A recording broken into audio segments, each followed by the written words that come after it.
नमस्कार साथियों, प्लूटो हिंदी के इस ऑनलाइन मंच पर आपका स्वागत है। आज हम यूजीसी नेट जारे में पिछले कुछ 1-2 सालों से या 2-3 पेपर से जो ट्रेंड में बदलाव आ रहा है, उसके बारे में चर्चा करेंगे। ये जो डाटा आपके सामने रखा गया है, ये केवल डाटा नहीं है, केवल एक डाटा का संग्रह नहीं है, ये आपके लिए भविष्य की दिशा है कि आपको किस ओर जाना है। डाटा से ही हम अंदाज़ा लगा सकते हैं कि हमें आगे की तैयारी के अंदर किन-किन रणनीतियों को अपनाना है, ताकि हम उन चुनौतियों को पार पा सकें। ठीक है, तो यहाँ पर देखेंगे कि जो नेट के पाठ्यक्रम के अंदर पिछले 2-3 सालों से या 2-3 सालों से नहीं, अगर कहें तो 2-3 पेपर्स हैं, 2-3 पेपर्स हैं। अर्थात अगर ये बात करें कि दिसंबर 2024 जून का पेपर, जनवरी 2025 क्या नाम है इसका, जून 2025 का और दिसंबर 2025 का पेपर, 3-4 पेपर की बात करें, लगातार कैसे बदलाव आ रहे हैं पेपर लेने के तरीकों में और किन यूनिट से प्रश्न ज़्यादा आ रहे हैं और किन पर ज़्यादा जोर दिया जा रहा है, क्यों दिया जा रहा है, इसके बारे में बात करेंगे। तो देखिए, जो यूनिट प्रथम है, जो हिंदी भाषा और उसका विकास, इस यूनिट से इस बार 7 प्रश्न आए हैं। 7 प्रश्न आए हैं। पहले इस यूनिट से 2-3 प्रश्न आते थे और 2-3 प्रश्न होते थे हिंदी भाषा, उसकी संवैधानिक स्थिति और उसका विकास, इससे संबंधित अधिकतर प्रश्न आते थे। संविधान के अंदर क्या-क्या प्रावधान किए गए हिंदी के बचाव के लिए, हिंदी के प्रचार के लिए, हिंदी भाषा को क्या स्थान दिया गया है, हिंदी भाषा और अन्य भाषा में क्या विभेद है संवैधानिक दृष्टि से या सरकार की दृष्टि से, वो प्रश्न ज़्यादा आते थे। लेकिन इस बार अगर आप देखेंगे तो सर्वनाम, ठीक है, वाक्य विशेषता, संज्ञा के भेद, भाषा के स्वरूप, भारतीय भाषाओं का विकास, तर्क, काव्य आदि प्रश्न और लिपि की विशेषताएं, ऐसे प्रश्न आ रहे हैं। अर्थात व्याकरण जो है हिंदी भाषा का, क्या है, व्याकरण, उसके ऊपर प्रश्न बढ़ रहे हैं, व्याकरण पर प्रश्न बढ़ रहे हैं। पिछली बार जैसे समास के बारे में अधिक प्रश्न पूछ लिए थे कि समास के कौन कौन से रूप हैं और उदाहरण का मैच करना समास के साथ में, ये प्रश्न पूछ लिए थे। तो आपको ये ध्यान रखना है कि इस प्रकार से ट्रेंड बदल रहा है। यहाँ पर ग्रामर की तरफ, व्याकरण की तरफ चीज़ें बढ़ रही है। ठीक है, ये पहले यूनिट के अंदर हो गया। दूसरी यूनिट की बात करते हैं, ये हिंदी साहित्य का इतिहास। जो सबसे अचंभे में डालने वाली बात है इस बार का जो 2025 का जो पेपर हुआ था दिसंबर का, उसके अंदर वो है कि हिंदी साहित्य का इतिहास के प्रश्न जो पहले 35 से 40 प्रश्न आते थे, 35 प्रश्न के लगभग आते थे, उन 35 प्रश्न में से इस बार केवल 14 प्रश्न रह गए हैं।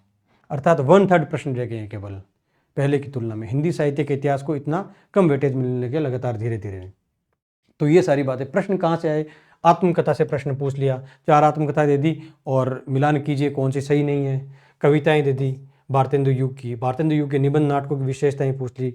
हिंदी का गद्य साहित्य, रामचंद्र तिवारी का जो इतिहास ग्रंथ है, कौन सा इतिहास ग्रंथ है, रामचंद्र तिवारी का, यहाँ कहीं पड़ा था मेरे पास में, बहुत बड़ा सा एक पोथी है, बहुत बड़ी, कम से कम 1000+ पेज है उसके अंदर, अभी दिख नहीं रहा, ये नीचे पड़ा है, कौन निकालेगा, छोड़ो।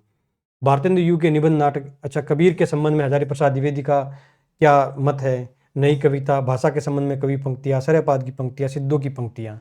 कुल मिला के जो समझने वाली बात है वो क्या है कि हिंदी साहित्य का इतिहास के अंदर निराला की साहित्य, ये देखिए यहाँ प्रश्न, निराला की साहित्य साधना। अब यहाँ से प्रश्न पूछ लिया क्या कि निराला की साहित्य साधना भाग 2 है, उसके अंदर जो टॉपिक हैं, पाठ हैं, उनका क्रम देखिए पहले से बाद में क्या होगा। ये कोई प्रश्न पूछने वाले होते हैं कि, लेकिन ये प्रश्न क्या होते हैं, यहाँ से आपको क्या करना है कि समझना है कि हिंदी साहित्य के इतिहास को बहुत ही ज़्यादा टफ बनाता जा रहा है एनटीए, और प्रश्नों की संख्या कम करता जा रहा है।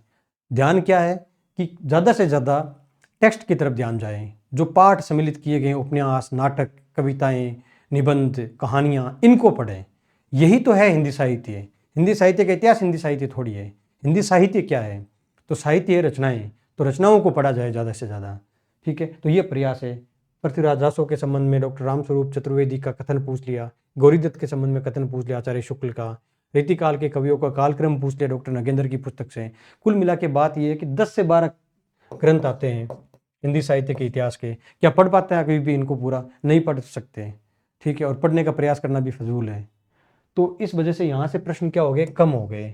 तो हमें ध्यान रखना है कि हिंदी साहित्य का इतिहास हमें कम करते जाना है, उसको हमें उतना नहीं पढ़ना है, अब उसको सबसे कम समय देना है और सबसे अंत में देना है। मेरी जो सलाह है आपके लिए ये है कि हिंदी साहित्य के इतिहास को छोड़कर जो भी यूनिट्स हैं, एक तो हिंदी साहित्य के इतिहास को, दूसरी उपन्यास वाली यूनिट को, इन 2 यूनिट को छोड़कर जो 8 यूनिट बचती है, 8 यूनिट में से आप देखेंगे कि दिसंबर 2025 वाले पेपर के अंदर 8 यूनिट से 70 प्रश्न आए टोटल, और इन 8 यूनिट को पढ़ने का काम पूरा ही 1 महीने का है। 1 माह के अंदर इन 8 यूनिट को बढ़िया तरीके से पढ़ा जा सकता है, रटा जा सकता है, याद करवाया जा सकता है, और ये मैं करवा दूंगा आपको। ठीक है, तो ये 70 प्रश्न यहां से आ रहे हैं, तो क्यों अपना टाइम दे रहे हो इनको? जो हिंदी साहित्य के इतिहास है उसको क्यों टाइम दे रहे हो? ये जो जितने भी प्रश्न आए हिंदी साहित्य के इतिहास के, ये तो कितना भी पढ़ लो आप, निराला के साहित्य साथ आप कर ही नहीं सकते। पृथ्वीराज रासो के संबंध में डॉक्टर रामस्वरूप चतुर्वेदी का क्या मत है? हालांकि अगर आप मेरे नोट्स पढ़ते तो आपको शायद ये प्रश्न हल हो जाता, लेकिन इतना पढ़े कौन, तो ये प्रश्न भी नहीं कर सकते। ठीक है, तो 2 प्रश्न हो गए। पिछला देखिए, इसके अंदर जो लगता है मुझे प्रश्न कराया ही नहीं जा सकता किसी भी कंडीशन में। ये तीसरा प्रश्न, ये बिल्कुल भी संभव ही नहीं है कि आप कर पाए इस प्रश्न को। तो 3 प्रश्न तो ये हो गए, कितने में से 14 में से 3 प्रश्न ऐसे हो गए जो कुछ भी पढ़ लो आप नहीं कर सकते। पीछे बचे 11 प्रश्न। 11 में से मुझे से लगता है आपने बहुत ही सामान्य तरीके से अगर हिंदी साहित्य का इतिहास पढ़ा है, ठीक है, जो मैं यहाँ पर बोलूंगा क्लास में, अगर वही ध्यान से आपने सुन लिया तो 11 में से 5-6 प्रश्न आप सही कर लेंगे। सिर्फ सुनने मात्र से, अंदाजे मात्र से 5-6 प्रश्न कर लेंगे। तो फिर क्यों इतनी किताबें पढ़ें? क्या जरूरत है उन किताबों को पढ़ने की? ठीक है, यहां से प्रश्न आते हैं साहित्य शास्त्र से 10 प्रश्न, और इन 10 प्रश्न को पढ़ने के लिए आपको केवल और केवल लगभग 15 से 16 घंटे की क्लास पर्याप्त रहेगी। 15 से 16 घंटे की क्लास जो हम लेंगे, 8-10 घंटे की मैराथन क्लास ले लेंगे भारतीय काव्य शास्त्र की, और 7-8 घंटे की क्लास ले लेंगे पाश्चात्य काव्य शास्त्र की। ये क्लास एनफ रहेगी, और इनसे बाहर कोई प्रश्न नहीं जाएगा। 15-16 घंटे की क्लास से कोई प्रश्न बाहर नहीं जाएगा। केवल इसकी बात नहीं कर रहा हूँ, कहीं पर भी किसी भी एग्जाम में बाहर नहीं जाएगा, क्योंकि ये टॉपिक इतने सीमित हैं और इतने क्या बोलते हैं स्पेसिफिक हैं। सीधा सीधा दिया हुआ है कौन सी चीज़ कैसे करनी है। कुछ भी इसमें ऐसे नहीं है कि घुमावदार पूछ लिया, अलग तरीके से पूछ लिया, ये कुछ भी नहीं है। 2-3 पुस्तकें, जैसे कि एक तो पुस्तक है जैसे भारतीय काव्य शास्त्र में, देखो आप, सत्यदेव चौधरी, इसका पूछा है, और ये किताब पता नहीं कब से है मेरे पास में, सत्यदेव चौधरी की किताब। यहाँ से प्रश्न आते हैं, पता है कि ये सबसे ऑथेंटिक किताब है भारतीय काव्य शास्त्र की, तो यहाँ से आते हैं। एक भगीरथ मिश्र की किताब है, वहाँ से प्रश्न पूछे जाते हैं। भगीरथ मिश्र की किताब पाश्चात्य काव्य शास्त्र है, उसमें बहुत सारे प्रश्न वहाँ से आते हैं, जैसे कि ये पुस्तक है भगीरथ मिश्र की। तो ये कुछ चीज़ें हैं जो आपको यहाँ से अगर पढ़ेंगे मूल किताबों से, तो आपको अधिक फायदा होगा। वहीं से लैंग्वेज भी उठाई जाती है, भाषा पूरी तरीके से बिना बदले यहाँ से उठाई जाती है। आप देखेंगे अगर आरपीएससी का जो इस बार का पेपर था असिस्टेंट प्रोफेसर का, उसके अंदर निर्मला जैन की पुस्तक के पाश्चात्य काव्य शास्त्र करके कोई, उस किताब में से लगभग पाश्चात्य काव्य शास्त्र के 80% प्रश्न, 30 प्रश्न आते हैं जैसे एक यूनिट में से, 30 में से उस एक किताब में से लगभग 25 से 27 प्रश्न उठा लिए हैं। जो भी ऑथेंटिक पुस्तक पढ़ता है, देखिए पाश्चात्य काव्य शास्त्र की 3-4 किताबें आती हैं, डॉक्टर देवेंद्र नाथ की किताब आती है, एक ये भगीरथ मिश्र की आती है, और एक निर्मला जैन की आती है। इन 3-4 लोगों की किताबें बहुत फेमस हैं, उन्हीं में से प्रश्न आते हैं। नेट में भी, एनटीए में भी वहीं से प्रश्न आते हैं। तो हमें उन किताबों को ध्यान में रखते हुए इन चीज़ों को तैयार करना है, और यही हमारे यहाँ पर करवाया जाएगा प्लूटो हिंदी के चैनल पर। तो कहने का मतलब क्या है कि अरस्तु की त्रासदी पूछ लिया, उत्तराधुनिक संबंधी विचार पूछ लिए, पाश्चात्य काव्य शास्त्र, मनोविश्लेषणवाद, विश्वनाथ द्वारा प्रस्तावित रस व रूप, रूपवादी आंदोलन, ये सब प्रश्न क्या है कि बहुत ही इजी सतही प्रश्न हैं, सीधी सीधी जानकारी के प्रश्न हैं। रूपवादी आंदोलन का अगर आप देखेंगे तो अपने YouTube चैनल पे जाके आप देख लेना, रूपवादी आंदोलन को लेकर मैंने 15 मिनट की क्लास ली है, और पिछले 3 पेपरों में जो भी प्रश्न आते हैं उससे बाहर नहीं जा रहा है, एक भी प्रश्न बाहर नहीं जा रहा। इसी प्रकार से ये जो भारतीय काव्य शास्त्र के जितने भी टॉपिक मैंने पढ़ाए हैं, जैसे सत्यदेव चौधरी के अनुसार काव्य शास्त्रियों का कालक्रम, यही पढ़ाया मैंने। आप देखेंगे ना, कालक्रम एक क्लास है भारतीय काव्य शास्त्रियों की, तो सबसे पहली शुरुआत भी यहीं से की है, भारतीय काव्य शास्त्रियों का कालक्रम, और सत्यदेव चौधरी की पुस्तक से ही पढ़ाया गया वो। तो वो सीधा सीधा प्रश्न आ गया, आपको ये सोचने की जरूरत नहीं है कहाँ से पढ़ाया। अगली बार मैं ये भी करूँगा कि रेफरेंस दे दूंगा आपको कि ये इस चीज़ से बता रहा हूँ मैं, ताकि अगर एनटीए में किताब या पुस्तक का नाम लेकर बताया जाए, कुछ प्रश्न पूछा जाए, तो भी आपको याद है कि ये यहाँ से पढ़ाया था और इन्होंने इस किताब का नाम लिया था। अगली बार से ये भी करेंगे, ऐसे नहीं कुछ भी पढ़ा दिया। अगर हम निर्मला जैन को पढ़ेंगे पाश्चात्य काव्य शास्त्र के अंदर, तो उन्होंने कहा है तो उनका नाम के आगे लिख देंगे, ये इनका कथन है, इनके अनुसार है ये चीज़, ताकि और स्पेसिफिक हो जाए। इससे होता क्या है कि क्या होता है, आजकल चुनौतियाँ बहुत मिलने लगी है, आपत्तियाँ बहुत मिलने लगी है कि इस किताब में ये लिखा, उस किताब में ये लिखा है। तो एनटीए या आरपीएससी या जो डंका इंस्टीट्यूट कोई भी होता है, क्योंकि फिक्स कुछ भी नहीं है हिंदी साहित्य के इतिहास के अंदर, कोई ऐसा तो है नहीं हिंदी साहित्य के इतिहास या हिंदी पूरी जो भाषा का साहित्य है, उसके संबंध में, साहित्य शास्त्र के संबंध में जो भी धारणाएं बनी है, अलग अलग लोगों की धारणाएं हैं, वो कॉन्ट्राडिक्शन भी होता है उसके अंदर। उस विरोधाभास को दूर करने के लिए आजकल क्या होने लगे, पुस्तक के जो रचयिता हैं, लेखक है, उनका भी नाम दिया जाने लग गया और उससे आपत्तियां लगभग कम हो गई है। जैसे इस पेपर को देखेंगे तो आपत्ति बिल्कुल कम हो गई है, क्योंकि अगर ये सत्यदेव चौधरी का नाम नहीं देता और काव्य शास्त्री को कालक्रम दे देता तो अलग अलग पुस्तकों के अंदर अलग अलग कालक्रम दिए हुए हैं, लेकिन क्योंकि सत्यदेव चौधरी का दे दिया तो इस प्रश्न के अंदर आपत्ति की संभावना शून्य हो गई। समझ रहे हैं आप बात को? तो हमें इन्हीं किताबों को पढ़ना है जो किताबें जहां से प्रश्न ज्यादा पूछे जाते हैं। तो 10 प्रश्न यहां से पूछे जाते हैं साहित्य शास्त्र से, तो क्यों ना करें हम व्यंजना शब्द शक्ति, काव्य लक्षण, साधारणीकरण, अलंकार। जैसे साधारणीकरण है, 5 से 6 लोगों ने साधारणीकरण के संबंध में अपने विचार दिए, 5 से 6 लोगों ने, डॉक्टर नगेंद्र, रामचंद्र शुक्ल। अलंकार 20-25 अलंकार पढ़ लो तो पूरा सोल्व हो जाता है ये टॉपिक है। काव्य लक्षण 5-6 लोगों के काव्य लक्षण याद रखने की जरूरत है, मम्मट, भामा, वामन, इनके काव्य लक्षण याद रखने की जरूरत है। व्यंजना शब्द शक्ति, ठीक है। तो ये 10 प्रश्न बहुत आसान है, थोड़ा थोड़ा अगर इसके बारे में पढ़ लेते हैं तो भी ये प्रश्न सही हो जाते हैं। लेकिन हिंदी साहित्य का इतिहास पढ़ने के लिए 20 किताबें पढ़नी पड़ती है, तब जाके वहाँ से 5-10 प्रश्न सही होते हैं एक्स्ट्रा। 5-6 प्रश्न तो आराम से सही हो जाते हैं केवल क्लास सुनने से ही, लेकिन अगर आप 10 में से 10 करना चाहते हैं तो आपको 10 किताबें पढ़नी पड़ेगी, तो भी नहीं होगा, ठीक है। वैचारिक पृष्ठभूमि की बात करते तो केवल 3 प्रश्न आए हैं, लेकिन 3 प्रश्न आए हैं और इन 3 प्रश्न को केवल 15-15 मिनट का अगर गांधीवादी विचारधारा की बात कर लें, हेगल की बात कर लें, तो वहाँ से हो जाते हैं सही है। कुछ नहीं बदलता क्योंकि विचार जो भी इनके वो स्थायी है और आप थोड़ा अंदाजा लगा के भी इन प्रश्नों को सही कर सकते हैं। अब देखिए, यहां से होता है पेपर के अंदर प्रश्न पूछने का एक नया ट्रेंड स्टार्ट। क्या है?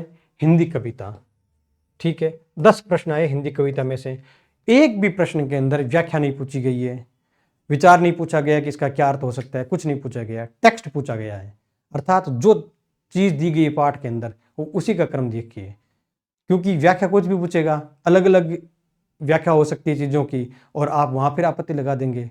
एंटी नहीं चाहता कि आपत्ति लगाई जाए इतनी, तो सीधा क्या पूछते हैं, सीधा पंक्तियाँ पूछिए। कविता की पंक्तियाँ पूछ ली माधवी वर्मा की, मोचीराम की पंक्तियाँ पूछ ली, काव्य पंक्तियाँ पाठ्यक्रम से बाहर आ गई कोई मान लो, ठीक है। भ्रमर गीत सार से राग मिलान कर दिया, उर्वशी भूमिका से पूछ लिया, खुसरो की पहेलियाँ पूछ ली, भारत भारती पंक्तियाँ पूछ ली, कामायनी की पंक्तियाँ पूछ ली, प्रिय प्रवास की भूमिका से पूछ लिया, पद्मावत की पंक्तियाँ पूछ ली। क्या आपत्ति लगाओगी इसके अंदर?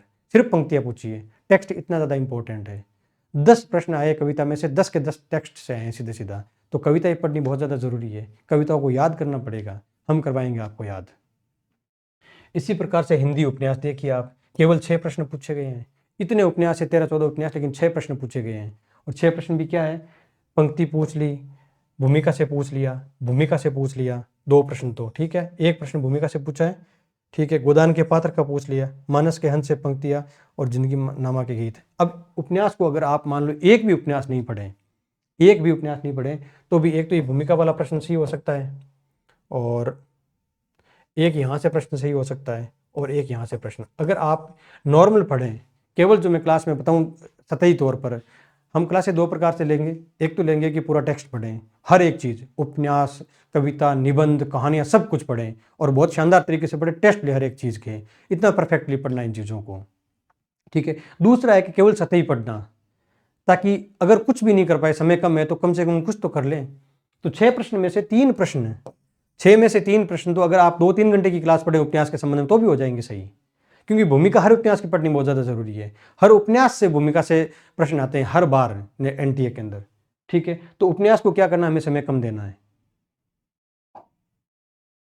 कहानियों से 10 प्रश्न, लगभग 150 पेज हैं कहानियों के, केवल 150 पेज हैं। 150 पेज में से 10 प्रश्न आ रहे हैं, आप सोच के देखिए। 150 पेज, आप सुबह बैठे तो शाम तक कहानियां पढ़ सकते हैं, और 5 बार पढ़ सकते हैं कहानियों को 5 दिन के अंदर, और 10 प्रश्न आ रहे हैं वहां से।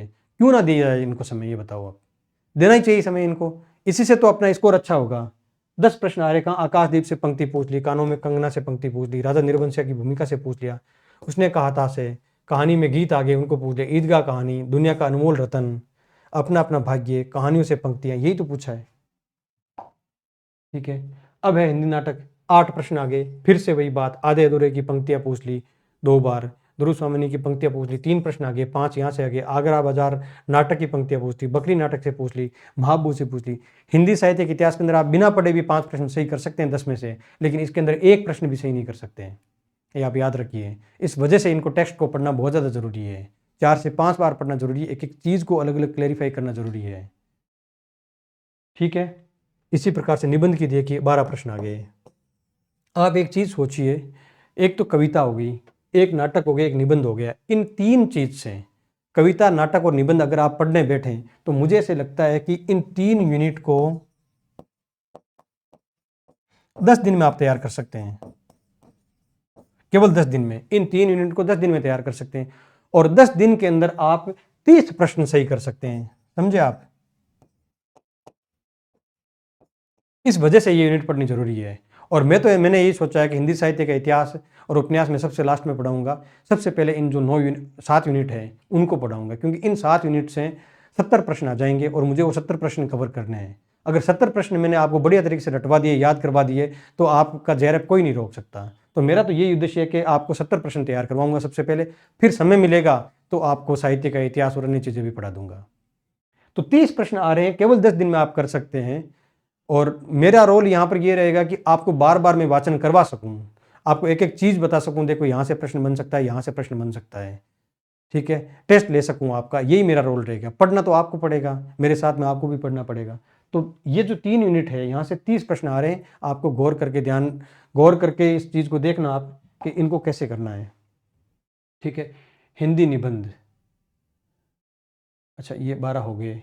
आत्मकथा एवं जीवनी, ये अंतिम चीज होगी अपनी 10वीं यूनिट। 9 प्रश्न आते हैं यहाँ से।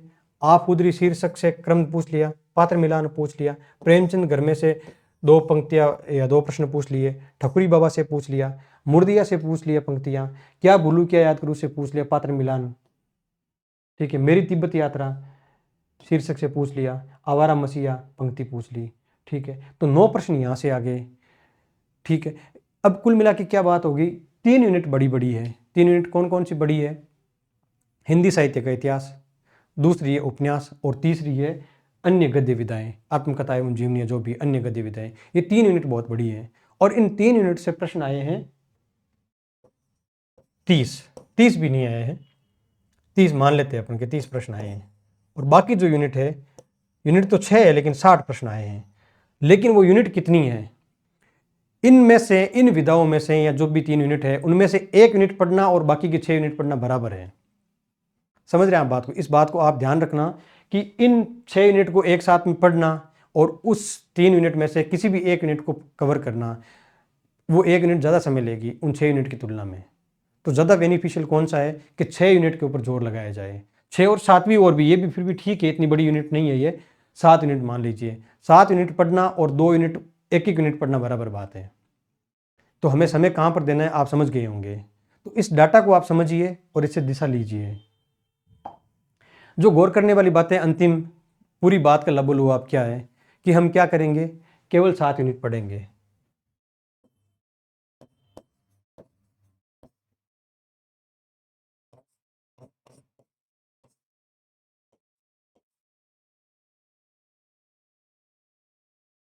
और 7 यूनिट पढ़ने का मतलब क्या हो गया, 70 प्रश्न करने यहाँ से।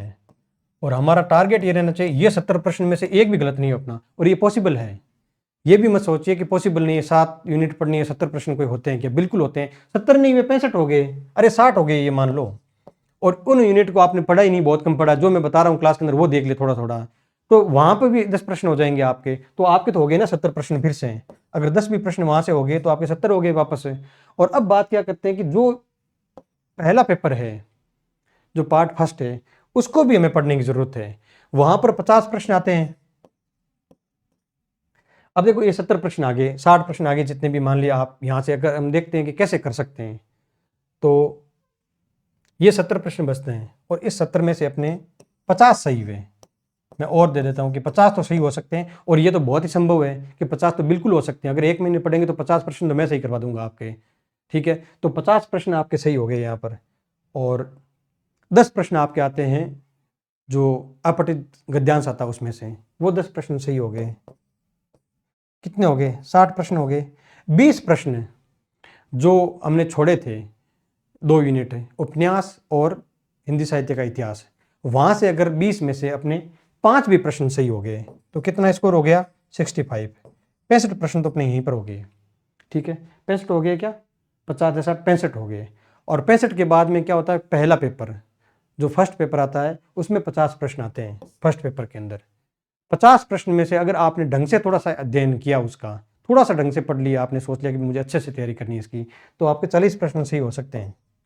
वहाँ हिंदी से भी ज़्यादा स्कोरिंग है वो पार्ट है, और इतना ज़्यादा स्कोरिंग और इतना अच्छे से स्कोर किया जा सकता है उसको कि आपको पढ़ने में भी मज़ा आएगा उस चीज़ को, और हिंदी के ऊपर जो और बर्डन हो रखा है, अतिरिक्त बोझ आ रखा है, वो बोझ भी कम हो जाएगा। और मैंने ये भी सोचा कि इस बार जो भी अच्छे टॉपिक है, जहाँ से अधिक प्रश्न आते हैं, जो विद्यार्थियों के कम समझ में आता है, वो सारे प्रश्न मैं इस चैनल पर आपको कराऊंगा। जो पहला पेपर है वो भी मैं आपको कराऊंगा।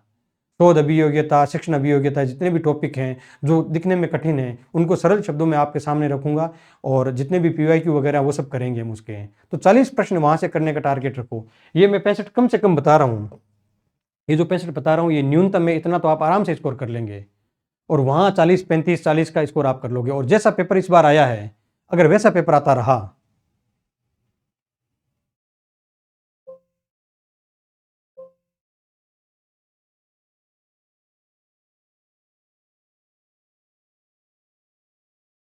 अगर जैसा इस बार पेपर आया है दिसंबर 2025 का, वैसा पेपर आएगा, तो आपके 105 के अंदर तो, या 100 प्लस के अंदर, 100 प्लस के अंदर जेआरएफ हो जाएंगे आप।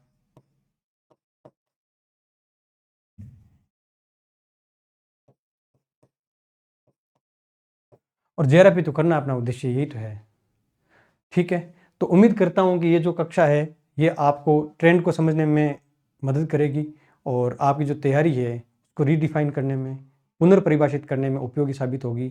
और प्लूटो हिंदी के साथ में बने रहिए आप लोग। और हम 25 तारीख से, 25 या 26 मान लीजिए, अधिक से अधिक 26 जनवरी से नियमित क्लास लेनी शुरू कर देंगे। और मैं ऐसा सोच रहा हूँ कि इस बार हम लाइव क्लास भी लेंगे, नियमित क्लास लेंगे, लाइव क्लास लेंगे, तो आप डेली रेगुलरिटी बनी रहेगी आपकी। और 4-5 महीने जितने भी पेपर के पास में बचे हुए हैं उसके अंदर हम शानदार तरीके से इस चीज़ को तैयार करेंगे, ठीक है। तो नियमित क्लास के अंदर आइए आप 26 जनवरी से, और इस क्लास को समझिए पूरा। और पीवाईक्यू वगैरह देखिए, आप बहुत सारे करते हैं, जैसे कि बहुत सारे चैनल हैं, नाम तो क्या लूँ, वो पीवाईक्यू करवाते हैं, और पीवाईक्यू के माध्यम से पूरा सिलेबस भी करवाते हैं। बहुत अच्छी बात है, करवाना चाहिए, लेकिन पेपर के ट्रेंड को समझना चाहिए। केवल पीवाईक्यू करवा देने से कोई फायदा नहीं है। मान लीजिए आपने पीवाईक्यू किया, हिंदी साहित्य के इतिहास पढ़ने लगे, और आपने 1000 पीवाईक्यू कर लिए, तो क्या हो गया? 1000 पीवाईक्यू करने की जरूरत है क्या? वहां पर आपने ये तो नहीं समझा ना प्रश्न किसके ज्यादा आ रहे हैं। तो ये समझिए प्रश्न कहाँ से ज़्यादा आ रहे हैं, उसके पीवाईक्यू कीजिए। अब मान लीजिए टेक्स्ट में से प्रश्न ज़्यादा आ रहे हैं, कितने भी पीवाईक्यू कर लो आप, क्या हो जाएगा उससे? अगली बार कोई और पंक्ति दे देगा, अगली बार कोई और पंक्ति दे देगा। वहाँ क्या पीवाईक्यू का कोई फायदा है? कोई फायदा नहीं है। हिंदी साहित्य का इतिहास के अंदर पीवाईक्यू का फिर भी कुछ फायदा हो सकता है, क्योंकि बहुत बार प्रश्न रिपीट होते हैं। लेकिन ये जो टेक्स्ट पार्ट है, 5 यूनिट है, उनमें पीवाईक्यू का कोई फायदा नहीं है।